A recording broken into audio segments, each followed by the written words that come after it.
doesn't matter where you go watching football, there's always history in the town that you go to.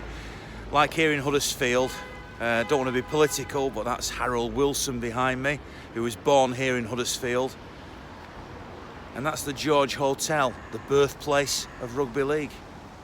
So you three are obviously City fans, and you travel all over the place. We do, yes. Do you ever look at the history of a city or a town when you come to it? No, Never. really. Do you realise this is the birthplace of former Prime Minister Harold Wilson, who's got a statue there? Oh, right. Never knew that one. You never knew that? No, we don't. And just behind you there, the George Hotel. That's where rugby league first came into existence when they broke away from rugby union. Really? Nice. There you go. You see, you've learnt something. Learn something, yeah, a bit of history. Learn something every day. You're not taking any of the culture at all. I normally find the first pub and then... Have a few beers. That's with the spoons. That's all we want. Where's with the spoons? It's That's round where the we're corner going, down there. We know the history of That's where where the we're pubs going. are. Yeah. So you're feeling confident today? Yes, as always, mate. 4-0. Despite the fact that Liverpool carried on winning and... Stuffy sods. We don't bother about them. No. Him diving again. Take care of our own They'll business. implode. They will. They do it every year, and we're going to win the league again. We It's going keep, to happen again. all we need to do is just keep winning. They'll choke it, mate. They'll choke it. Don't you look at Huddersfield and think, well, this is a team that can't be taken lightly? I think they could be. No complacency today. I think if they get a goal, early goal, something like Huddersfield, our defence looked a bit shaky a few weeks ago, but it's Yeah, they haven't really got it's all right at the anything to minute. lose. They haven't really got anything to lose. Like, obviously they've had bad results. they'll stick- The manager's recently left as They'll well. stick 10 behind the ball. Well, they've got a guy in temporary charge, I think. Yeah, so today. they've got nothing to lose, have they? They could just give it all today. That's what I They're think. going to get relegated. Yeah. That's obvious. So they might as well go for it, haven't they? Yeah. But I think we've got enough quality to get the 3 points today. I'm sure I read a statistic this week that City's average age of fan is in the late 50s. Does that surprise you? No. If No. it's true. No, I think it's because we've missed a huge amount of young people in the 30s, late 30s down to the 20s when we were rubbish, and the problem we've got now is that we've got to bring them back. The young guns, you see it now at the ground, but there's a huge gap where we were rubbish and they all stopped coming in to watching City because we was right down, and that other lot over there were winning everything, and that's why we've got such a huge gap, and that is why we've got an older fan base. But don't worry, the young'uns are coming. That's what I'm Is it a worry for you though, that? Not now, not the way we are now. No. Yeah, I mean, you take your kids to a game now and the way City are playing, they're going to love it and obviously win, so they're going to come again, aren't they? Dad going to go again. But it's perhaps going to take another generation, isn't it, before the fan base, his average age, comes down? Possibly, yeah. It's obvious, really, but you might not have thought of it. Apart from the Manchester derby, this is City's closest away ground, certainly in the Premier League at the moment. Just over the Pennines, didn't take long to get here. It's Yorkshire though, it seems very different over here. The buildings look very different, but there is a connection. In fact, there's a few connections between City and Huddersfield. Long ago, Dennis Law, more recently, Mark Lillis and Andy Morrison, the great captain that led City from the lower reaches of the third tier of English football back to the glorious heights where they are today. So there are connections. Steve Eyre, who was an academy coach, also works here. And people don't forget that sort of thing. So it's always good to link sort of the teams when we play and history of the players. Mark Lillis, favourite of City fans, was a fan in the shirt really, Mark, when he played. By now we'd probably play but there's many links between the club player-wise. Andy Morrison made a massive difference, as everybody knows, joining Huddersfield where his sort of career had stalled, went to City, give everything a lift and charged us up.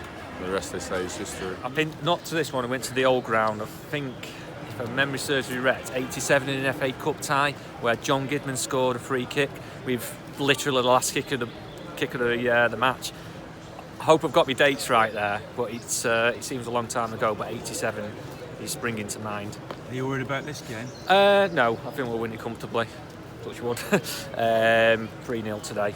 Don't expect any problems today. You do know when you said touch wood, Yeah. you did I a know. metal railing. I know, that's bad luck. Touch me head. Yeah, there you go, touch wood. I am looking forward to it, yeah. It's a local one, this, isn't it? It is, and I think that's why we're going to pack the ground, we're going to be noisy, and we're going to put them under pressure, and we're going to win. You're confident? I'm very confident. After yesterday, we need to win. Very confident. Well, just before I take my seat for the game, I've been told there's a lady called Maureen who's a lifelong Huddersfield Town fan who I should meet. So I'm going to go and meet her. Are you involved in the Huddersfield Town Supporters Club? I was many years ago. Well, you're a long-standing fan, aren't you? Oh yes, I became chairman, and then when I was in my 70s, I thought younger people ought to do so. I retired. How old are you now then? I'll be 86 on Thursday. Oh, congratulations So I've on got your some birthday. some buns. Brilliant. The Now, team have just given me a card. Fantastic. Are you old enough to have remembered Dennis Law playing for Huddersfield? I remember Dennis Law coming, and he had little glasses. He was not much taller than I am now.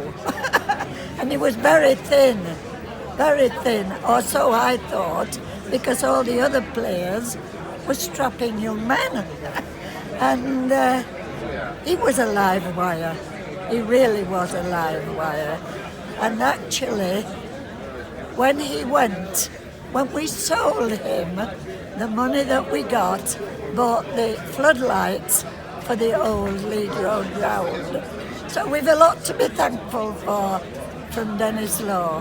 How has this club changed while you've watched it? Because you've watched a lot of football, haven't you? Oh yes, lots of things have changed.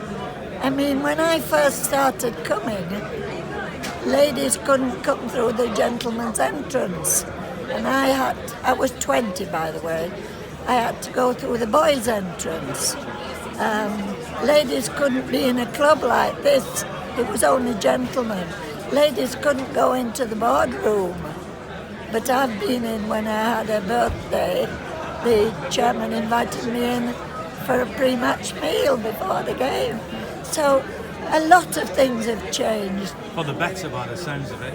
Lots of things for the better, but some things, most clubs I go to have lost that family feeling that we always had, and we still have. The head coach who has just left us, he was part of our family, and so are the players, and we all know each other. It's a lovely place to be. I often think that big clubs like Manchester City and the other side of the city, they lose touch with their families. Yes, they keep their email going and send them a list of what's for sale in the shop, but they don't have that same feeling that we have at Huddersfield, with the club taking breakfasts to about 21 or 31 clubs, schools now, and the players going to see them there. I know that, no doubt, most clubs visit their local hospital at Christmas time, but that's a very kind thing to do. But at Huddersfield, we've more of a family feeling. The coaches and the players and the staff are all friends together. What do you think about today's game then? Are you Well, excited today's about it? game, I'm looking forward to it, partly because I've got two guests from Man City here with me, one of which has come all the way from Guernsey. She's flown over this morning to Manchester, then by train to Huddersfield and come to join us. And the other one, who is a dentist, and he doesn't get many days off, but he's a Man City fan, and so he's come with us. So it's that family feeling again. I've got a football family now with friends from clubs. Dennis Law came to our club not so long ago to sell his latest book. And when I said, whom do I pay? Dennis said, you can pay me now. So he hasn't lost any of his fun and games with Huddersfield Town fans. It's lovely to meet you. Thank you. Long may you continue being a Huddersfield fan. Oh, I will. What's the score going to be? Oh, I never predict the score. I'm whatever will be, and I will support them, whatever it happens. I was not at the 10-1 game. I, on that occasion, had decided I'd never been to Arsenal, so I went to Arsenal. And I was on my way back when I discovered we'd lost 10-1. But never mind, I've been many times to Moss Side and to your new ground. So, and I will again if we're still in the same division. If not, I'll have to wait till you draw us in the cup.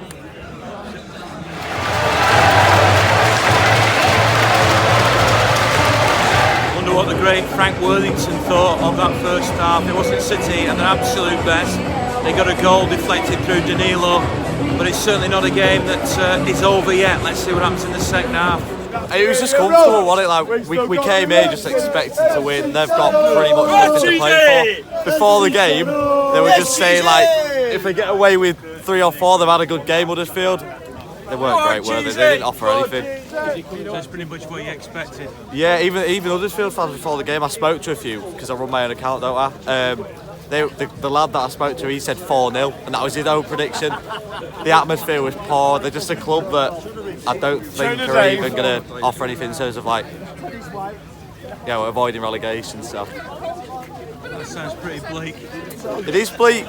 It really is. When we came here last season, it was balanced. It was a really hostile atmosphere when we came here last season. They went 1-0 up, and it was a struggle. Completely opposite this year. Second half, I thought we were better. They were physical, Huddersfield. Second half, upped it a bit, but when they went 3-0 up, they took a foot off gas again instead of getting more goals. Did you get the feeling that City were playing within themselves today? Yeah, I did actually, to be honest. So as soon as Silva come on, it changed a bit. I thought we didn't have that creativity in first half. He come on and changes the game every time, and well, what can we say about him? He's brilliant, isn't he? Another 3 points. Yeah, that's it. It's closing the gap, innit? But we just want them to actually drop something. So apart from that, yeah, happy. 3 points, clean sheet and all. So that's good. 2 clean sheets in a row, is it? Yeah. I thought it was a great performance. Professional, easy. Well, I don't think it was our usual rhythm, but we carried on.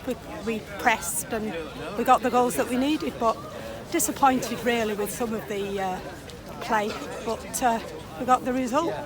You've got to overall be happy. I mean, you've come here on a Sunday afternoon, got a 3-0 win. I'm happy, definitely happy. We're within 4 points again. But yeah, I just didn't think we got into our rhythm today. That could be, I don't know, it could be the weather, it could be the way they pressed us. I don't know. I'm pleased with the result. Standards these days, don't we? That's the trouble. We do, definitely. Yeah. We didn't get out of first gear. Thought we did really well because, like I say, didn't get out of first gear, and their plan was to kick us off the park. So if they go down, they'll struggle to get back up. Good for the goal difference, and hopefully Fernandinho's not badly injured. Saw him go off. He looks a bit sheepish, but hopefully we can rest quite a few for the next 2 games. Another win then, 3-0 in the end, and the City fans who are in that stand behind me over there are now on their way home and haven't got too far to go. So the next game, of course, is the trip to Burton in midweek. City have a 9-0 advantage from the first leg, but it's not over till the fat lady sings, as they say. I'll be there doing a vlog again. In the meantime, thanks for watching, and I'll see you next time.